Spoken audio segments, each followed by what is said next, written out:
நம்ம நாட்டில் இருக்கிற பெரும்பாலான ஊர்களோட பெயர்களுக்கு பின்னாடி ஏதாவது ஒரு சிறிய வரலாற்று பின்னணி அல்லது ஒரு காரணம் கண்டிப்பாக இருக்கும். அதில் ஒரு சில ஊர்களுக்கு மட்டுமே அந்த பகுதியில் எழுந்தருளி இருக்கும் இறைவன் அவருக்கு எழுப்பப்பட்டிருக்கும் கோவிலின் சிறப்புகளை அடையாளம் கொண்டதாக இருக்கும். ஸ்ரீரங்கம் என்றாலே பெருமாள், சிதம்பரம் என்றாலே நடராஜர், திருவண்ணாமலை என்றாலே அண்ணாமலையார், அதுபோல கோவை மாவட்டத்திலே அன்னூர் என்றாலே நமது நினைவுக்கு வருவது இங்கு மன்னீஸ்வரராக எழுந்தருளியிருக்கும் சிவபெருமான் தான். இந்த அன்னூர் நகரத்தின் அடையாளம், சிறப்பு, பெருமை எல்லாம் இந்த மண்ணிலே சுயம்பூர்த்தியாக அருள்பாலித்து கொண்டிருக்கும் மன்னீஸ்வரர் தான் என்று நாம் சொன்னால் அது மிகையாகாது. இப்படிப்பட்ட சிறப்பு வாய்ந்த தெய்வத்தை தரிசிக்கத்தான் நாம் அதிகாலையிலேயே புறப்பட்டு அன்னூர் சென்று கொண்டிருக்கிறோம். கோவை மாநகரத்திலிருந்து சுமார் 31 கிலோமீட்டர் தொலைவிலும், மேட்டுப்பாளையத்திலிருந்து 21 கிலோமீட்டர் தொலைவிலும், சத்தியமங்கலத்திலிருந்து 36 கிலோமீட்டர் தொலைவிலும், திருப்பூரிலிருந்து 34 கிலோமீட்டர் தொலைவிலும் அமைந்திருக்கிறது அருள்மிகு மன்னீஸ்வரர் திருக்கோயில். அன்னூர் மெயின் பஸ் ஸ்டாண்டுக்கு மிக அருகிலே மிகவும் எளிதாக நடந்து சென்று அடையும் இடத்திலே அமைந்திருக்கிறது இந்த திருக்கோயில். ஏராளமான பஸ் வசதிகள் கொண்ட பெரிய நகரங்களை இணைக்கக்கூடிய தேசிய நெடுஞ்சாலைகளோட மையப்புள்ளியாக அன்னூர் நகரம் அமைந்திருக்கிறது என்றே நாம் சொல்லலாம். கோயிலோட பார்க்கிங் வசதியை பற்றி சொல்ல வேண்டுமென்றால், சாதாரண நாட்களிலே பக்தர்களின் வாகனங்கள் பார்க் செய்வதற்கு போதிய இடவசதி இருந்தாலும் விசேஷ நாட்களிலே வாகனங்களை நிறுத்த போதிய இடவசதி இல்லை என்று தெரிகிறது. அருள்மிகு மன்னீஸ்வரர் ஆலயம் மேற்கு திசையை நோக்கி அமைந்துள்ளது. இந்த கோயிலின் மூலவரான மன்னீஸ்வரர் மேற்கு நோக்கி கைலாச விமானத்தின் கீழ் அமர்ந்து பக்தர்களுக்கு காட்சி அளித்து கொண்டிருக்கிறார். கோயிலின் முன்பு வாயிலிலே அழகிய வேலைப்பாடுகள் நிறைந்த 7 அடுக்குகள் கொண்ட ராஜகோபுரம் நம்மை வரவேற்கிறது. பக்கத்திலே விசேஷ காலங்களில் பயன்படுத்தக்கூடிய 2 தேர்களையும் நம்மால் பார்க்க முடியும். மார்கழி மாதத்தில் நடைபெறும் தேர் திருவிழாவின் போது அருந்தவச் செல்வி தாயாரும் மன்னீஸ்வரரும் திருவீதி உலா வந்து பக்தர்களுக்கு தரிசனம் தருவார்கள். கோபுரத்தை கடந்து வரும் பொழுது பலிபீடம், கொடிமரம், நந்தி பகவான் ஆகியவற்றை நாம் தரிசிக்க முடியும். மன்னீஸ்வரரை தரிசிக்க நாம் உள்ளே செல்லும் பொழுது வள்ளி தெய்வானையுடன் இருக்கும் சுப்பிரமணியரை நாம் தரிசிக்க முடியும்.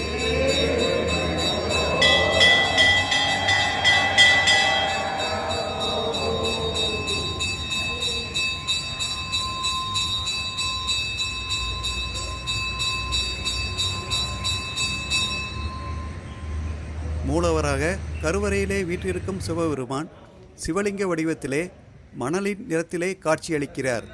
அலங்கார நிலையில் இல்லாத பொழுது சிவலிங்கத்தின் இருபுறமும் பறவைக்கு இருக்கும் இறகை போல வடிவத்தை உடையதாக இருக்கிறது. எப்படி மகாவிஷ்ணுவின் வாகனமான கருடனின் 2 இறக்கைகளை மடக்கிய நிலையில் உள்ளதோ அதை போன்ற வடிவத்தில் தனது இருபுறமும் கொண்டு மிகப்பெரிய திருவுருவமாக காட்சியளிக்கிறார் மன்னீஸ்வரர். மன்னீஸ்வரர் சந்நிதிக்கு அருகிலேயே மேற்கு திசையை நோக்கியபடி அருந்தவச் செல்வி தாயாரின் ஆலயம் அமைந்துள்ளது. ஒவ்வொரு வெள்ளிக்கிழமை நாட்களில் அருந்தவச் செல்வி தாயாருக்கு ஊஞ்சல் உற்சவம் சிறப்பாக நடைபெறுகிறது.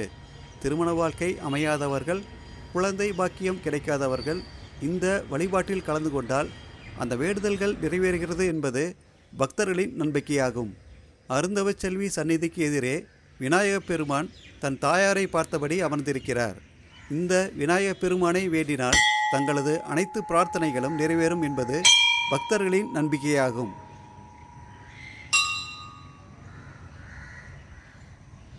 ராஜகோபுரத்திற்கு அருகிலே சூரியனுக்கும் சந்திரனுக்கும் தனித்தனி சந்நிதிகள் உள்ளன. ஒவ்வொரு தமிழ் மாதத்தின் முதல் ஞாயிற்றுக்கிழமையன்று சூரியனுக்கும், முதல் திங்கட்கிழமையன்று சந்திரனுக்கும் அதிகாலையில் விசேஷ பூஜைகள் நடைபெறுகிறது.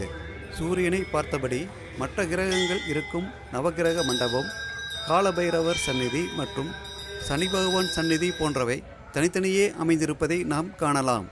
சனிக்கிழமை நாட்களில் காலையிலே சனி பகவானுக்கு எள் சாதத்தை நெய்வேத்தியமாக வைத்து அவரை சாந்தப்படுத்துவதற்காக சிறப்பு பூஜை செய்யப்படுகிறது. அருள்மிகு மன்னீஸ்வரர் கோயிலுக்கு ஸ்தல விருட்சகமாக வன்னி மரம் உள்ளது. வன்னி மரத்திற்கு அருகிலே மகா வில்வ மரம் ஒன்று பாதுகாக்கப்பட்டு வருகிறது. இந்த வில்வ மரத்தின் இதழ்கள் சிவபெருமானின் கண்களைப் போல தெய்வீக தோற்றத்துடன் காணப்படுகிறது. இந்த மரம் வளர வளர இதனுடைய இதழ்கள் 10, 13, 16, 19, 22 என்கிற எண்ணிக்கையிலே தோன்றுகிறது. கடைசியாக முதுமை அடையும் பொழுது 27 நட்சத்திரங்களை உணர்த்தும் வகையிலே 27 இதழ்கள் இயற்கையாக தோன்றுவதால் இதை பிரம்ம வில்வ மரம் என்றும் புனித மரம் என்றும் சிவபெருமானுக்கு அர்ச்சனைக்கேற்ற புண்ணிய மரம் என்றும் பக்தர்களால் போற்றி வணங்கப்படுகிறது. அதன் அருகிலே 7 நாகங்களை உள்ளடக்கிய சர்பராச மேடை அமைந்துள்ளது. இத்துடன் பஞ்சபூத ஸ்தலங்களை நினைவுபடுத்தும் வகையிலே அமைந்திருக்கும் பஞ்சலிங்கங்களை நாம் வழிபடலாம். சமயக்குறவர்களான திருஞான சம்பந்தர், திருநாவுக்கரசர், சுந்தரமூர்த்தி, மாணிக்கவாசர் உட்பட 63 நாயன்மார்களை வரிசையாக தரிசனம் செய்யலாம். மேலும் நடராஜர், ஆஞ்சநேயர் மற்றும் குருபகவான் சந்நிதிகளிலும் வழிபாடுகள் செய்யலாம். இத்துடன் கோசாலையும் பராமரிக்கப்பட்டு வருகிறது. கோயிலின் தல வரலாற்றை பற்றி பார்த்தோமானால் சுமார் 1800 ஆண்டுகளுக்கு முன்பு இந்த இடம் முழுவதும் வள்ளி செடிகள் நிறைந்த வனமாக இருந்திருக்கிறது. இப்பகுதியில் வாழ்ந்த வேடர்கள் வள்ளிக்கிழங்கை உணவாக சாப்பிட்டு வந்திருக்கிறார்கள். அந்த சமயத்திலே அந்நியன் என்ற பெயருடைய வேடன் ஒருவன் கிழங்குகளை எடுக்க கனமான ஆயுதத்தால் தோண்டிய பொழுது பெரிய ஓசையுடன் ஒரு சத்தம் எழுந்தது.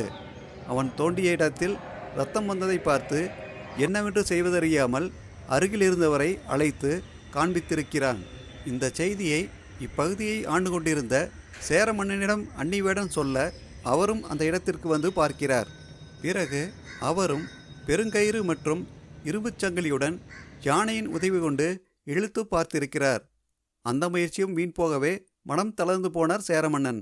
அந்த சமயத்தில் கருமேகங்கள் சூழ பெருத்த இடி சத்தம் முழங்க வானில் ஒரு அசரீரி வாக்கு ஒலித்தது. இவ்விடத்திலே சிவபெருமான் சுயம்பு முகத்தில் தோன்றியுள்ளார். எனவே பறவை வடிவமாக மன்னர்களுக்கும் வேடர்களுக்கும் காட்சியளித்தார் என கூறப்பட்டது. இறைவனை பரிசோதித்த தவறுக்காக மன்னரும் வேடனும் மன்னிப்பு கோரினார்கள். சேர மன்னனையும் வேடனையும் மன்னித்து அருள் புரிந்ததால் மன்னீஸ்வரர் என்று இத்தலம் பெயர் பெற்றது. கோயிலின் பேனரில் எழுதப்பட்டிருக்கும் இந்த ஸ்தல புராணம் இப்படி இருக்க, இன்னும் சில கோயிலின் தல வரலாறு சம்பந்தமான பதிவுகளின்படி விலங்குகளை வேட்டையாடி கொள்ளும் தொழில் செய்து கொண்டிருந்த அன்னி என்கிற பெயருடைய வேடன் ஒருவனுக்கு ஒரு நாள் தான் வேட்டையாடுவதற்கு விலங்குகள் ஏதும் கிடைக்காமல் போகவே தனது பசிக்காக இந்த வனத்தில் விளைந்திருந்த வள்ளிக்கிழங்கை தோண்டி எடுத்து சாப்பிட நினைத்தான். அப்படி தோண்டிய கிழங்கை வெட்ட வெட்ட அதன் அளவு சிறிதும் குறையாமல் நீண்டு கொண்டே போனது. இதை கண்டு ஆச்சரியப்பட்ட வேடன் அந்த கிழங்கின் நீளத்தை முழுமையாக அறிந்து கொள்ள மேலும் மேலும் தோண்டத் துவங்கினான். அப்போது திடீரென்று கிழங்கிலிருந்து ரத்தம் வெளிப்பட்டதை பார்த்து திடுக்கிட்டான். அந்த வேளையிலே அசரீரி குரல் ஒன்று ஒலித்தது. இனி உயிர்களை கொல்லும் பாவத்தை செய்யாதே, இதுவரை நீ செய்த பாவங்கள் அனைத்தும் மன்னிக்கப்பட்டது என்று அந்த குரல் சொன்னது.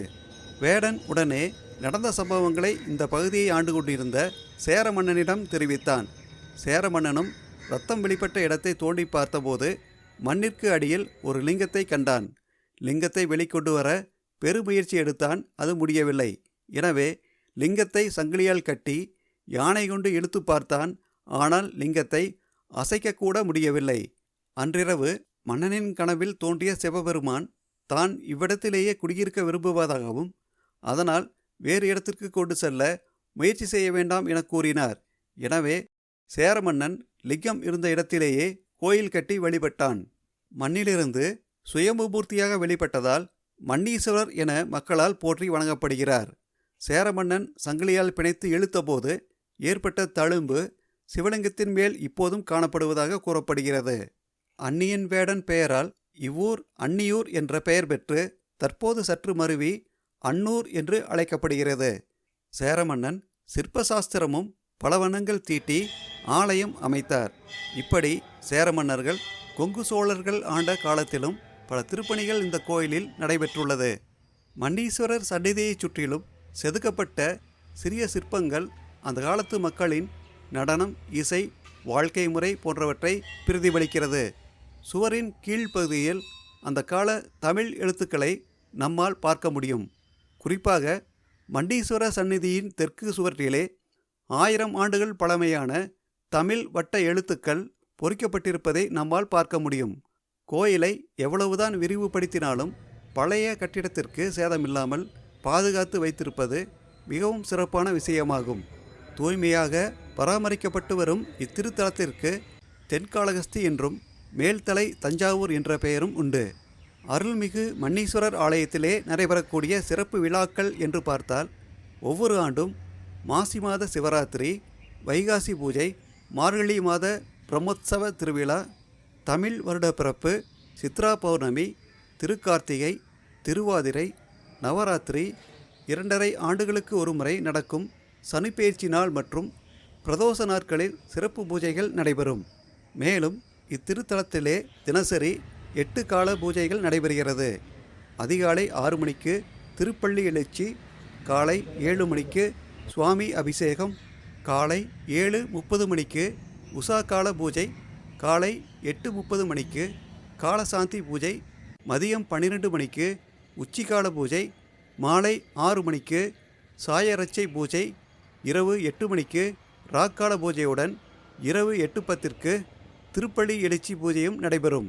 தினமும் காலை 6 மணி முதல் மதியம் 1 மணி வரையிலும், பிறகு மாலை 4 மணி முதல் இரவு 8:30 மணி வரையும் இந்த கோயில் திறந்திருக்கும். கொங்கு நாட்டிலே வடபரிசார ஆரைவள நாட்டிலே அமைந்திருக்கும் 1800 ஆண்டுகள் தொன்மை வாய்ந்த அருள்மிகு அருந்தவச் செல்வி உடனபர் மன்னீஸ்வரர் சாமி திருக்கோயிலுக்கு நீங்களும் உங்கள் குடும்பத்துடன் இங்கு நடைபெற்று வரும் திருவிழாக்களிலும் மற்றும் தினசரி நடக்கும் பூஜைகளிலும் கலந்து கொண்டு மன்னீஸ்வர சுவாமி அருள் பெறுமாறு கேட்டுக்கொண்டு, நாம் முன் ஜென்மத்திலோ அல்லது இந்த ஜென்மத்திலோ அறிந்தும் அறியாமல் தெரிந்தும் தெரியாமல் செய்த தவறுகளை பாவங்களை மன்னீஸ்வரராக அருள்பாலித்து கொண்டிருக்கும் சிவபெருமான் மன்னித்தருள்வார் என்கிற நம்பிக்கையுடன் ஓம் நமச்சிவாய என சிவமந்திரம் சொல்லி உங்களிடமிருந்து விடைபெறுகிறேன். மீண்டும் ஒரு புதிய வீடியோவில் மீண்டும் சந்திப்போம். நன்றி, வணக்கம்.